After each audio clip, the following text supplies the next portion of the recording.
All right, beautiful people. So we are back. So, like I was saying at the top of the show, we're in the season of empowerment. We're in the season of revolution. We're in the season of change. We're in the season of historical moves.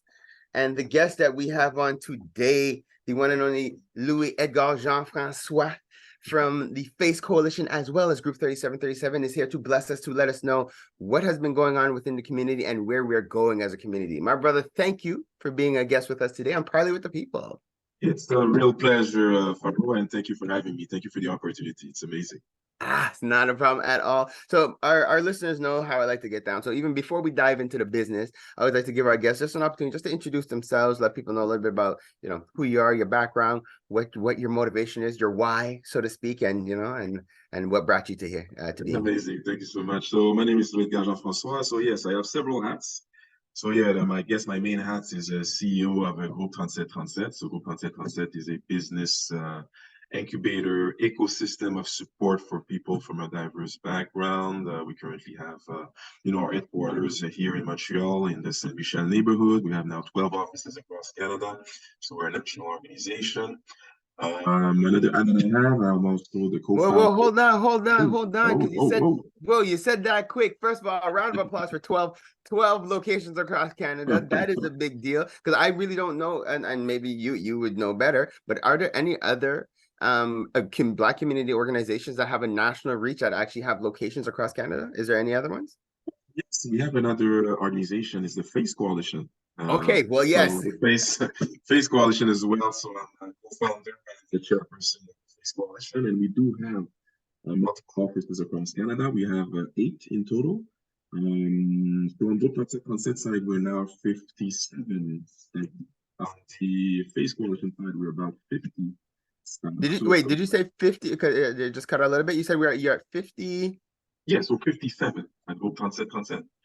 And the F.A.C.E Coalition, we're now 51 at Are you talking staff in terms of bodies? in terms of Wow, bodies, in terms of staff. that's another round of applause. Shoot, that's 2 rounds of applause in less than a minute. Good job. Thank you. So I think that's one of my main asks. And when you talk about the reason why I'm doing this work, it's really to serve the community, right? We know that for a lot of time, if you talk about the Black community in terms of resources, there were no concrete resources created for the Black community. And what we're trying to do, we're not only with these two organizations, but with several organizations across the country. We talk about the OFC as well, that is amazing work on the ground to be able to serve the community. So what we're trying to do is trying to address the different issues. And when I say address issues, there's issues of access to networks, there's issues of access to resources, and most of all, issues of access to capital. So that's why we felt like, an organization such as Concept, F.A.C.E Coalition, OFC, several organizations across the country were necessary to make sure that we're able to help the community, but most important resources to help. Oh, wait, yeah, and that last part you said it's important to bring in resources, because that last part cut out a little bit.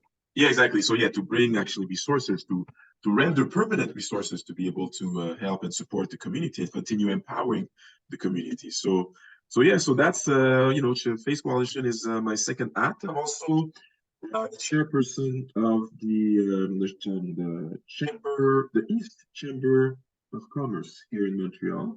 So Okay. that's an organization actually that works in terms of creating opportunities for the eastern side of Montreal. I'm also a student. I'm going to school, so I'm doing. Get out of here.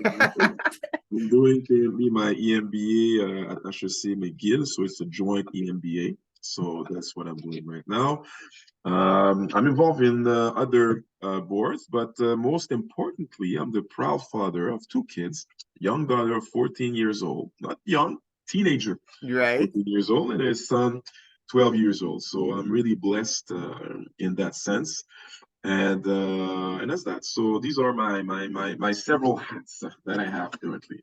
Yo, my brother, again, kudos and applause to that, because it's like you're doing the work. And from when I met you, like you're very transparent and very honest. You're getting into this. You're coming in with a particular skill set, and you're looking to use it to be able to advance community. And what I appreciate what you said. You're like, look, I'm doing this. I have an expiry date. I'm going to put in this work, get us a certain point, and that's really it. And I could say that you have walked the walk, and you're not just talking the talk. You are definitely walking it. You're doing it. You're setting the example. You have really brought the organization. I remember the first time I heard about 3737 through Francine telling me, and the vision of where it was to be and what it was really meant for.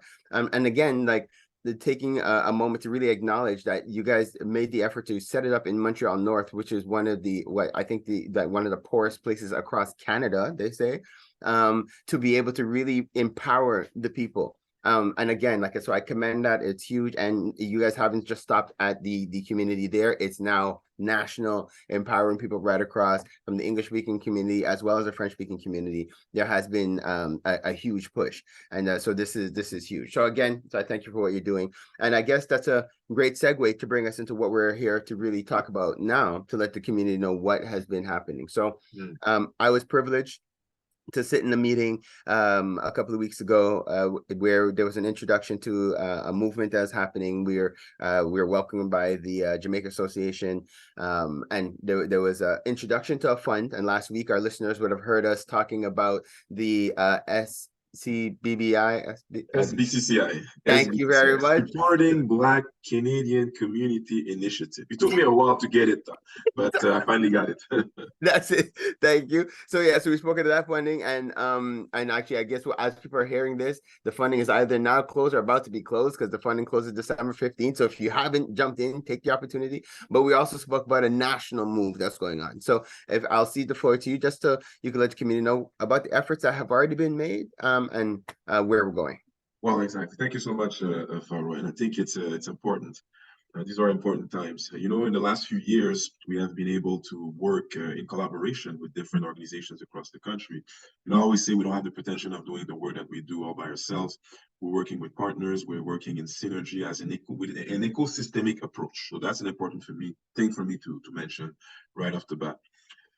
In the last few years, we have collectively created different resources, different opportunities for the Black community across Canada. It is more than $800 million that was created as concrete resources to be able to support and empower the Black community across Canada. First one is the SBCCI, so the Supporting Black Canadian Community Initiative, which is today a fund of $200 million to be able to build capacity for non-for-profit organizations across Canada. The last few years, it has created so much tremendous impact in the Black community. And when I say impact in terms of job creation for non-for-profit, reinforcements of the board, of the governance and of those non-for-profit, global reinforcement in order for them to be able to serve even better their clients, their constituents, which is mostly comprised of the Black community. So it has shown tremendous impact. The thing is that if you talk about this specific initiative, $200 million, which is good. However, there's an expiry date. And when I say expiry date, technically was supposed to end March 31st, 2024. We've been able to work towards adding an extra year. So it ends on March 31st, 2025. That's the thing. It ends at one day, right? That's it. So the idea is to see and we need that never-ending fund. Like, we need that never-ending fund. Right? Exactly. Permanent. Right. So that's the first initiative. The second initiative that was put together is the Black Entrepreneurship Program.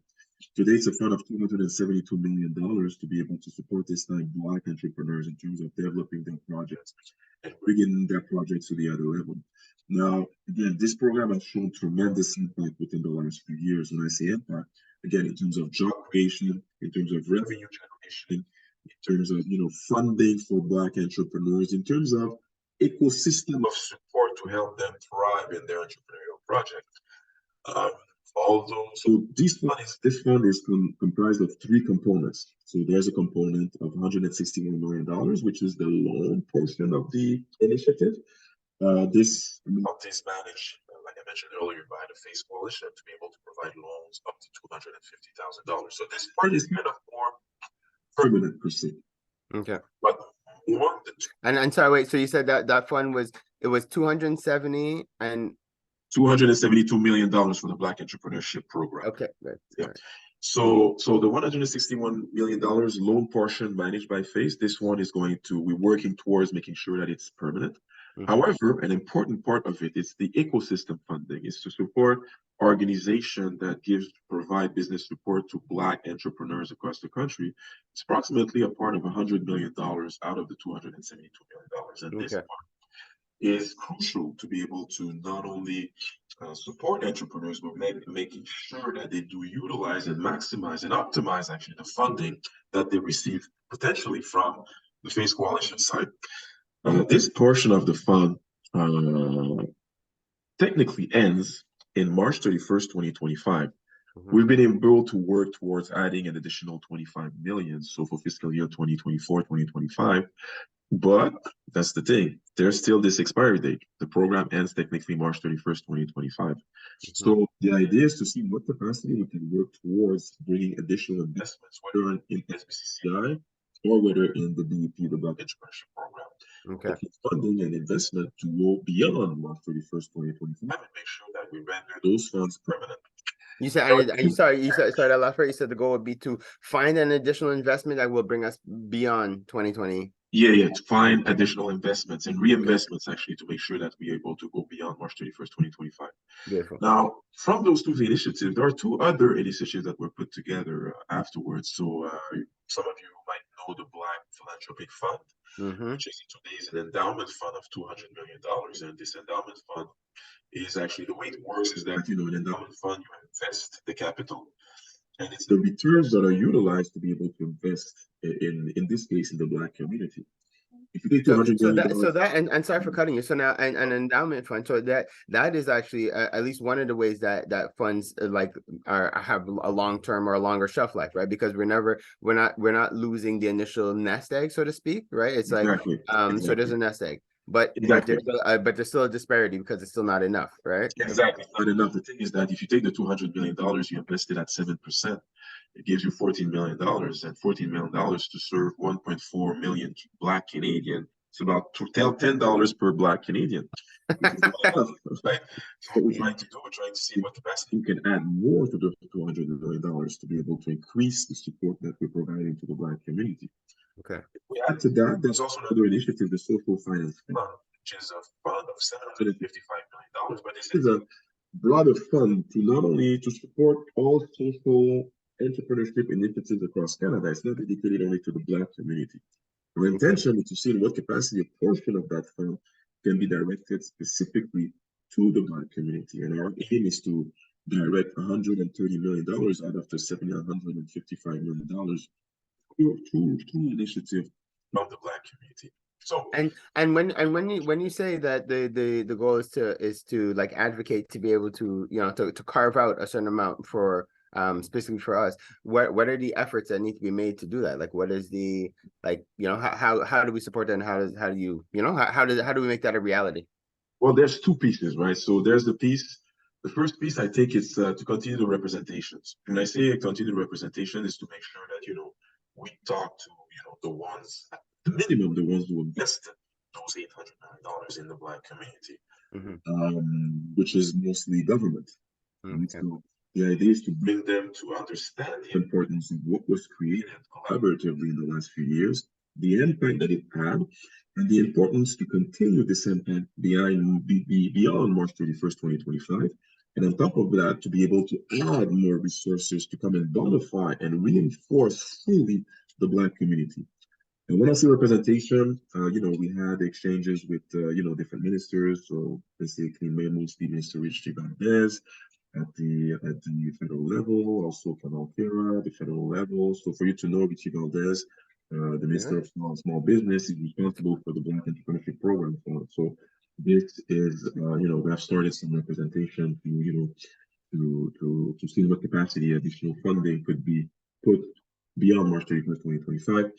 On the Minister Kamal Kera, so it's on diversity and inclusion, it's on the SBCCI side. So the idea is to and sorry, brother, the name of the minister is not coming out clearly. I didn't hear the Kamal Kera. Oh, shoot, that's a lot better. Okay, thanks. Kamal Kera. Okay, yeah. So her department, and again, we've had exchanges, and the intention is really to see in what capacity we can really reinvest in those initiatives. And I think so far it's positive, but we still have to continue the representations. Okay. Also, we are organizing different other meetings. We are coordinating a meeting with the Prime Minister. Hopefully, this one will also work. We are coordinating also a presentation in front of the Senate, in front of the Parliament, in front of the Black Caucus, different representation. Also, our intention is also to have some exchanges with, other political parties, just to make sure that they are aware of the importance and significance of those initiatives. So this is And what again, sorry for cutting you, because what I think is really important about what the work that you're doing is that historically we have heard that we're never at the table, right? We've heard that we don't get involved politically, is why a lot of the government bodies don't necessarily take us seriously. So right now it's a new day for us as a community. It's like, on the place, so to speak, like we're letting people know that we exist, we're here, and that we're not just going to sit back and accept the crumbs, so to speak. exactly. So that's the idea. The idea is to really make sure that we are at the table, and kind of a little bit force ourselves around the table, right, to make Yeah. sure that voices are heard, and mostly that concretely speaking, that with our voice heard, that projects or initiative or reinvestments are concretely done to be able to help the Black and empower the Black community. And sorry, you said make sure that there's concrete efforts being done. Sorry, that last. Exactly, that concrete investments being Ah, in the Black community to make sure we empower the Black community. That being said, those representation elements are really important, but the most important thing that is going to be crucial, and without it, it won't work to be able to bring those reinvestment, is to work towards mobilizing the community. And when I say mobilizing the community, is to the same way when we do the representation, we outline the importance of what was created in the last 4 years in terms of resources for the Black community, the impact that it had in the last 4 years in the Black community, and also the importance of continuing this impact beyond March 31st, 2025. We have to share that information as well with the community, with the Black community, and not only the Black community, but also stakeholders that have a sensibility in terms of the issues that are lived by the Black community across the country. So the idea is to create that mobilization, to create kind of a strong voice, a unique voice, but most importantly, an influential voice that will bring actually different stakeholders to concretely put and reinvest into the Black community and continue the great work that we have done collectively. And when I say collectively, include exactly the ones that currently that invested, which is the current government, right? So that's the intent. So mobilization is now in terms of mobilization. There's so many initiatives to mobilize, and some initiatives that last maybe for a month or so. What we're trying to do, we're trying to mobilize, yes, but do that mobilization in a structured way. When I say structured way, we need to engage the community and get the community involved right. into this important work of mobilization. So what we have done for the next year, we have put together kind of a structured method to be able to say, you know what, at the end of the year, we'll attain an objective of speaking as a strong voice, as a unique voice, but most of all, an influential voice that will increase the chances of those reinvestments to be put into the Black community beyond March 31st, 2025. So when I say structure, first step, what we have done for the last month and a half, we have done a national tour. So the national tour, the intent is to really to go in several cities across Canada. So we went to Sherbrooke, we went to Quebec, we went to Gatineau, we did also Montreal, we went to Calgary, Edmonton, we went to Toronto last week. We're going to Halifax, Vancouver, so different cities across Canada. And the idea is to meet actually different stakeholders. When I say stakeholders, I'm talking about entrepreneurs. I'm thinking about non-for-profit. I'm talking about partners, because again, it's important to make sure that we also mobilize the ones that are have the sensibility about the issues that are lived by the Black community across Canada. Yeah. And we're doing also broader actually events and happy hour events, just to make sure that we share that information. You said Right? happy hour event? Yeah, when I say happy hour, I mean, Mhm. it's like I said, Okay, good. It's like I said, good. Okay, right. exactly, it's like I said, exactly. So broader to bring more people again, the intent is to share the message in this national tour, the message that I outlined earlier. Now, once we share the message, we engage the community, then that's the second step is we need to engage the community. So in a structured way, the idea is to the ones, not only the ones what we have met in the national tour. And by the way, the, the intent is to meet as much people as possible and make sure that they do share the information in their collective network, but their individual network, that to make sure that the information reaches the ground, right? So once we finish the national tour, then it's the engagement piece and structured engagement with meetings, with material that we're going to share for them to share with their actual network. So to make sure that it's coordinated properly, but the engagement continues at least for the next year.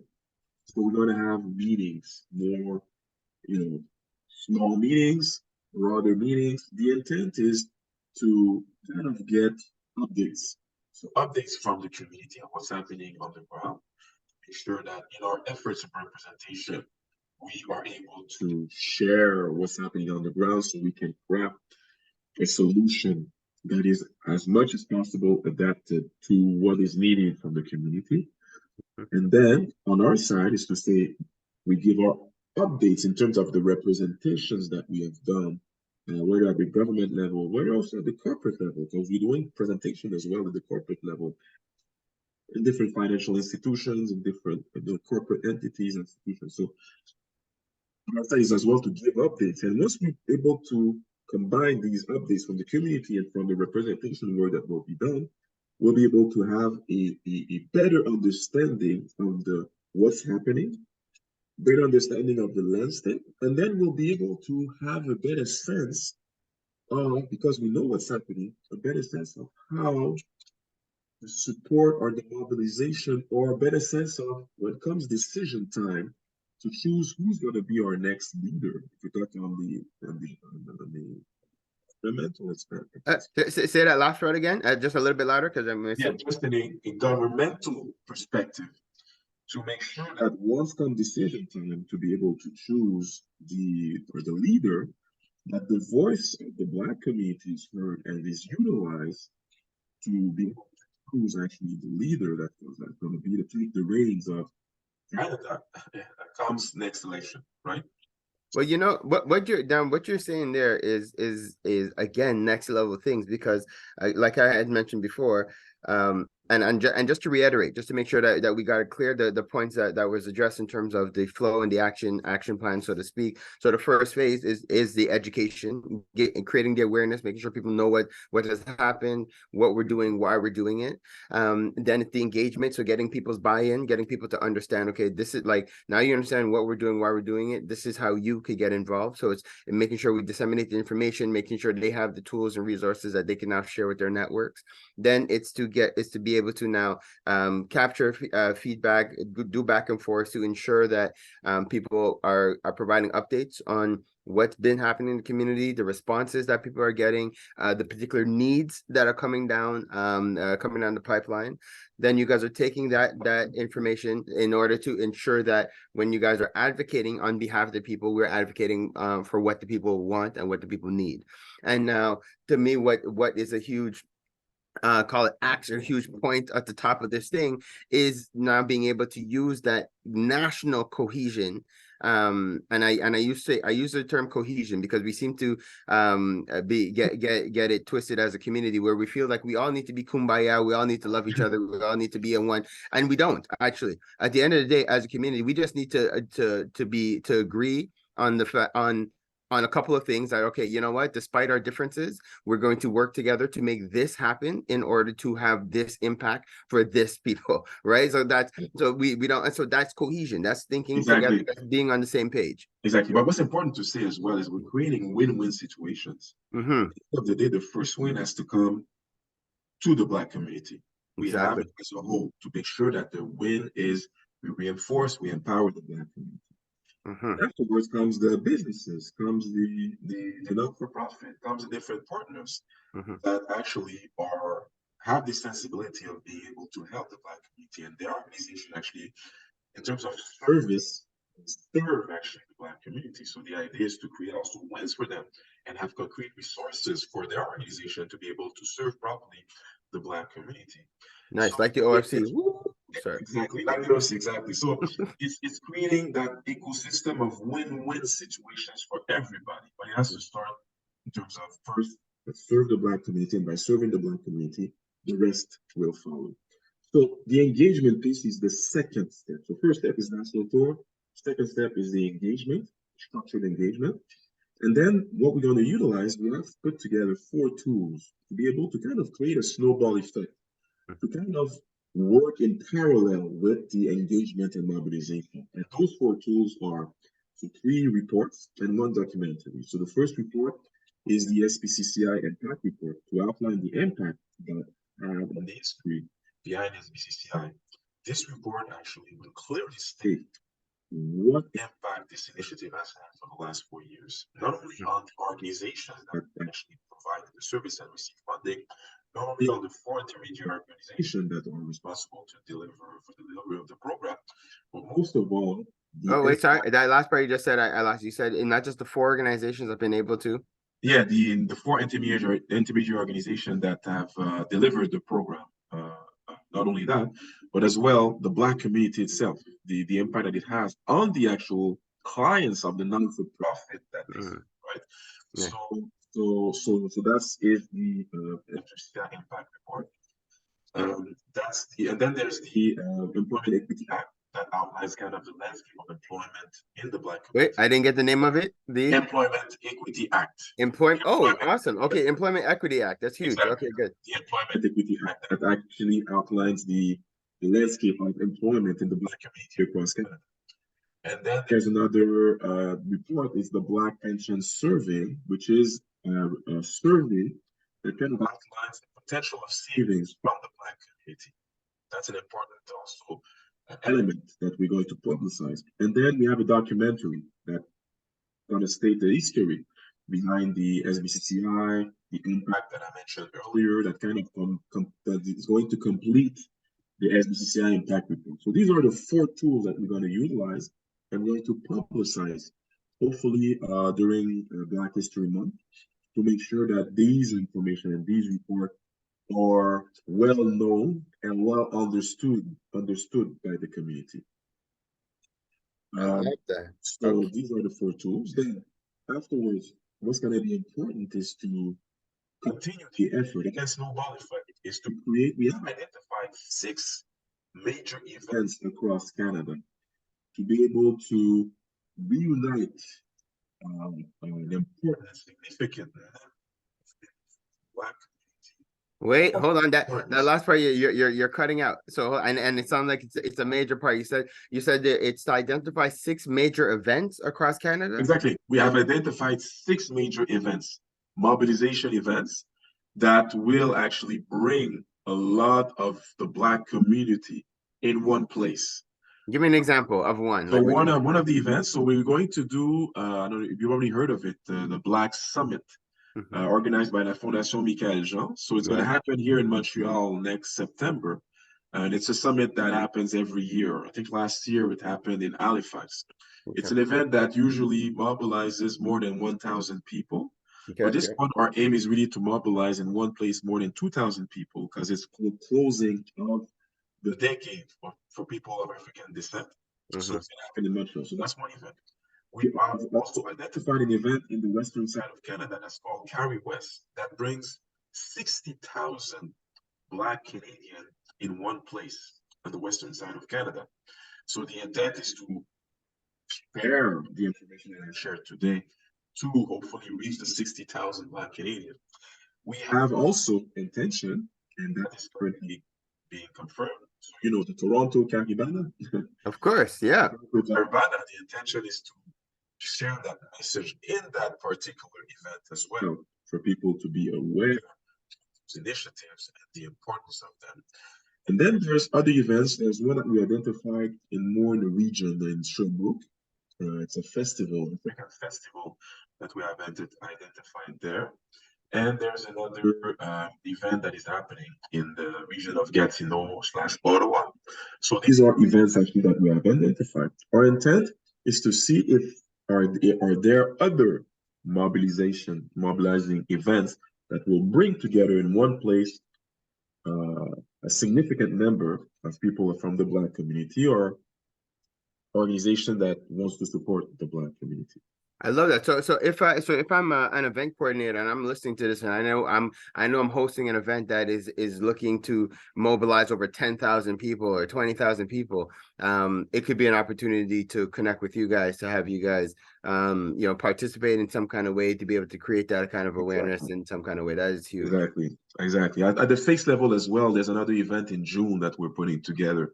It's going to be a national event as well. So that's another event. So 6 events to be able to do that. And if there's a possibility, please do share the information. The idea, again, to do this work, we need to talk and share to as much people, as much stakeholders as possible. And that's the structured methodology that we're putting together. Again, it's not rocket science. It's simple. It's a matter of sharing, making sure that the one that received the message share also on their side.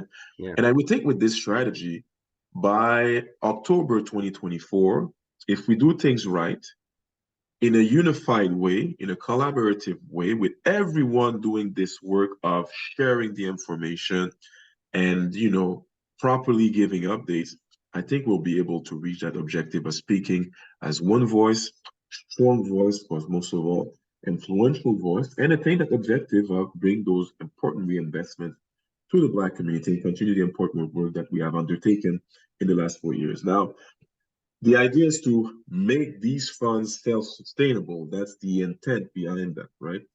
We feel that self-sustainability is going to happen per projection in 2030.